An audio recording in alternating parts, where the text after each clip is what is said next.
Olá, pessoal. Hoje nós vamos iniciar a nossa aula. Quero trabalhar com vocês aqui a correção das atividades da nossa prova.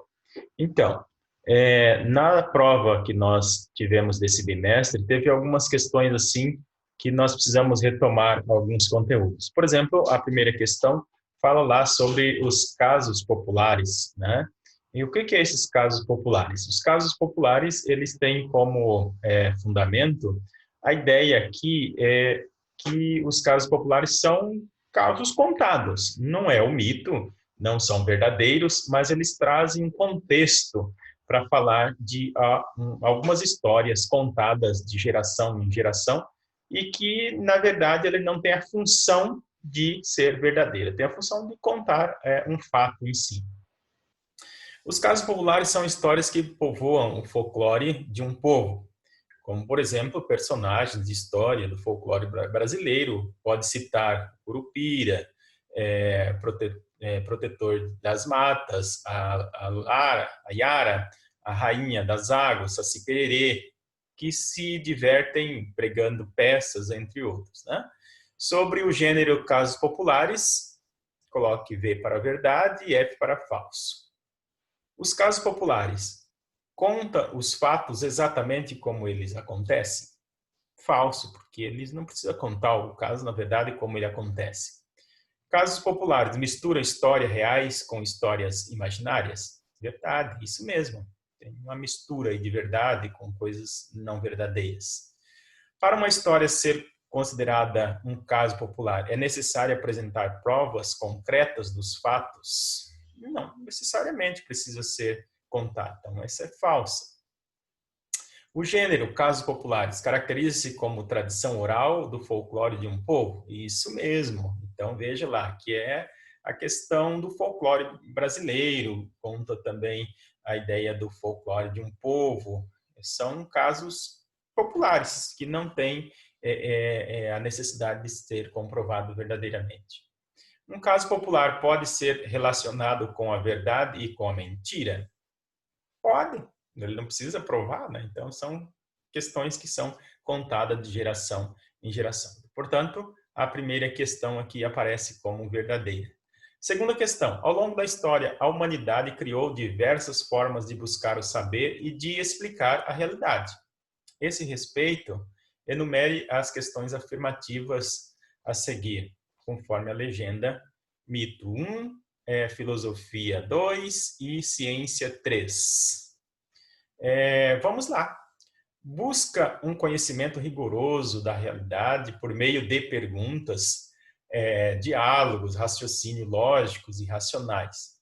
Esta é uma questão que está fazendo referência à filosofia. Então, a filosofia tem essa objetividade de se tornar rigoroso um conhecimento sobre a questão da busca da verdade. Busca um conhecimento objetivo da realidade, de modo que se possa provar as suas hipóteses são verdadeiras ou falsas. Essa é uma questão que refere-se à ciência, que precisa provar, né? É o meio empírico. Então, a número 3, ciências. Busca explicar a objetividade.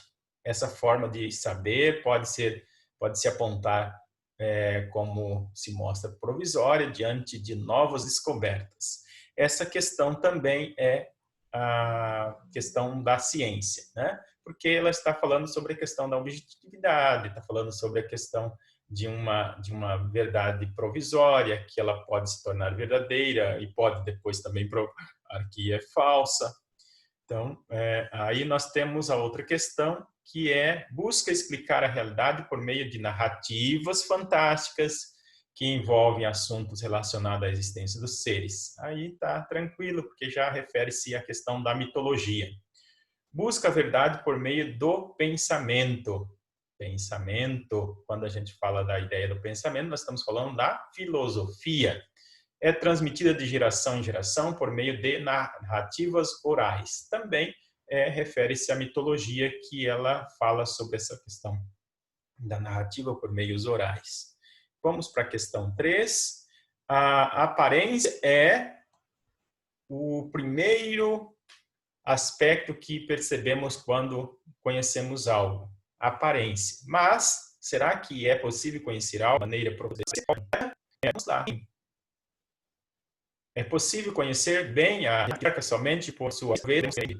Falsa, porque sempre a gente conhece por meio do sentido. O sentido pode nos enganar. Sim, se a aparência leva à percepção, não é necessário ir além para alcançar um conhecimento profundo sobre algo. Não, porque a aparência ela pode nos enganar. Por isso é necessário mais conhecimento, né?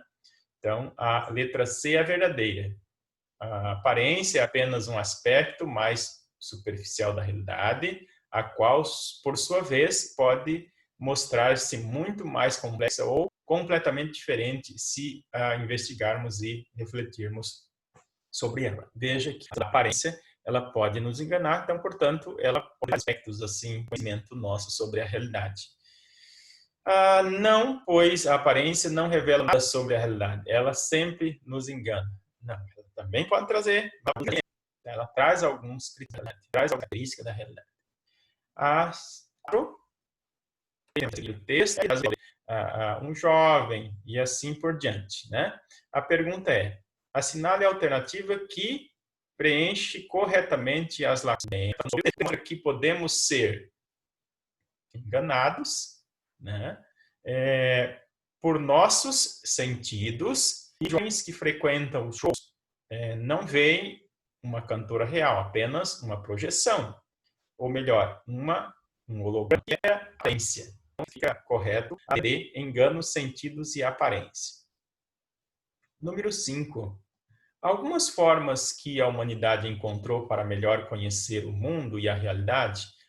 O quê? A arte, ciência, que o conhecimento da realidade envolve a filosofia, os conhecimentos antigos, a filosofia ainda depois a arte, a teologia e o a briga não é uma forma de conhecimento que nos leva a decifrar a realidade. E o outro que nega aqui também é o desrespeito. O desrespeito também não é uma forma de conhecimento que nos leva ao conhecimento da realidade. O filósofo grego que disse a frase penso, logo existo foi não é o Platão, não é o Aristóteles, também não é o John Locke, mas sim, logo existe, que fala sobre essa capacidade de relacionar com o mundo racional. No 7, a seguir, e assinale a única questão entre aquelas que corresponde com o conceito de verdade. Então, quando nós falamos da questão da crença e da verdade, ao longo dos tempos, e que o conhecimento vai agregar a possibilidades do conhecimento e da experiência para chegarmos a um conhecimento verdadeiro. Não, algumas coisas.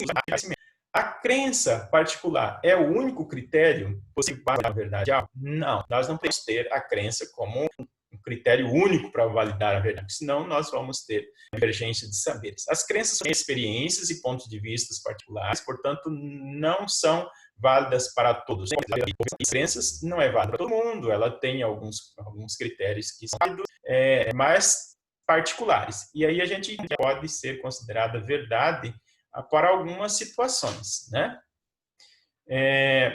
Ter uma crença significa acreditar em algo falso, ilusório ou mentiroso? Não necessariamente, porque às vezes a crença também pode levar, por exemplo, a crença religiosa pode levar a algumas situações boas. 8. De acordo com o conceito de verdade, a falsa e não a verdadeira. Falsa. A verdade é considerada um valor essencial, sendo exposto. Muito bem. Além de admiração, o desejo de conhecer as pessoas agora sobre o que serve a sua. Isso mesmo. O desejo de conhecer a verdade faz parte da minha, em todas as idades, assim. Os pontos individuais sobre determinado assunto nunca são verdade. Pelo contrário, eles são verdade. Pontos de vista diferentes podem ser verdadeiros, sim. Portanto, nós estamos pedindo lá qual que é a falsa. Então, a falsa é a letra D. 9. Um dos dia. Até aqui, tranquilo, né? Esse que a gente conhece, a medicina que a gente tem. A respeito desse teologia, assinale as alternativas e que estão incorretas, né? Vamos lá ver. Os mitos são histórias mentirosas contadas para as crianças pelos mais variados povos, pelo fato de elas ainda não serem capazes de compreender a verdade. Realmente essa questão é a correta. Portanto, eu estou pedindo lá qual que é a falsa. Então, a letra A. A mitologia é a tentativa do mundo, a finalidade geral? Exatamente. Então, portanto, não é a falsa. A mitologia nasce do desejo humano de buscar e compreender a verdade? Isso mesmo. Mitos são narrativas compostas de personagens heróicos que comandam as forças da natureza, estão ligados ao sentido de tudo aquilo que existe? Isso aí. Então, portanto, nós estamos pedindo qual que é a incorreta. A incorreta é a letra A. Qual filósofo afirmou: para uma sentença verdadeira, precisa ter correspondência com a realidade daquilo que ela pretendia descrever? Qual filósofo trata isso? Falamos isso nas aulas anteriores, e é o filósofo Platão. Então, para que uma coisa seja verdadeira, precisa haver uma correspondência, né? O Sócrates está sentado, ou o jovem está admirando. Essa imagem precisa corresponder com aquilo que é a sentença que eu estou afirmando, ok? Então, é o Platão. Não é o René Descartes, não é o Aristóteles e nem é o John Locke. Por isso, nós precisamos compreender que o Platão fala que algo só é falso ou que as pessoas mentem justamente porque as pessoas desconhecem a verdade, né? Pessoal, ficamos por aqui. Peço que vocês façam as anotações. Aqueles que não conseguiram atingir a sua média, podem retomar de novo essas questões para que a gente possa fazer recuperação, ok? Um abraço para vocês. Até a próxima aula.